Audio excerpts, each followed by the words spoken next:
Okay, so how do you grab somebody's attention, right? And I mean this in terms of the way that we communicate now. Crowdfunding, it's really,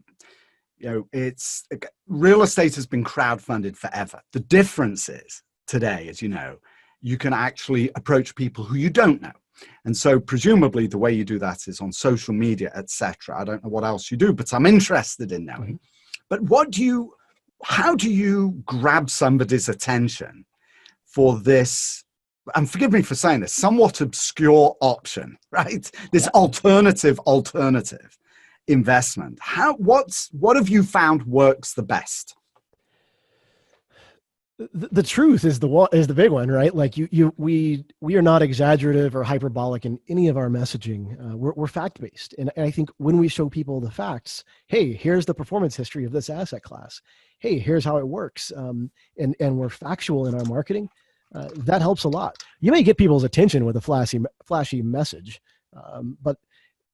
or a promise or a guarantee, but you also get a lot of trouble. And it's something that, as a side note, there's no room for that. There's no reason to act like that. Okay, but that's very important. But what you've said is very important. You've said that the first thing is you talk about facts, and the first thing you talk about is performance history, right? So when you talk about performance history as being a factual part of investing in farmland, you're also talking to what I call the WIFM response, right? The what's in it for me. That's what you're approaching. You're not talking about anything technical, really. The first point of contact, and actually it's phrasing this as a question. The first point of contact is to approach an investor with the what's in it for me data, right? The statistics. And that's your first point is, how much you're going to make, right? When you invest in farmland. And that's what brings them into your orbit.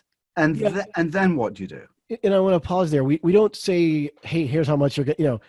The past is no guarantee of the future. People are very clear of that. We still yell it from the mountaintop that, this is past information. The future is unknown.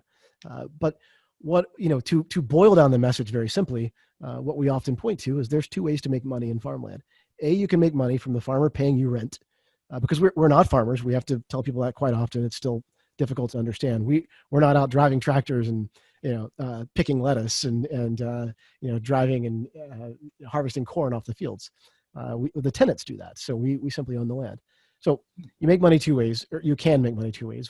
One is the farmer paying you rent, and two is appreciation in the asset class. And both these are very easy to understand. Farmer pays you rent because they want to use the land, and farmers all want to grow their business. Many of them do because of economies of scale. So the vacancy rates and default rates in farmland are shocking. Yeah, they're just incredibly low, both of them. And then land appreciation is also very easy to wrap your head around because we only have so much. You can build new apartments every day. We have this much farmland in the world, and the amount of farmland in the United States, for example, is shrinking every day. The stats are something like 3 acres per minute of farmland we lose. But we have more people to feed every day. Everyone has to eat. And so messaging really tends to resonate people. Boil it down first, explain that, hey, this is dead simple, and then two, show them information and show them how it works.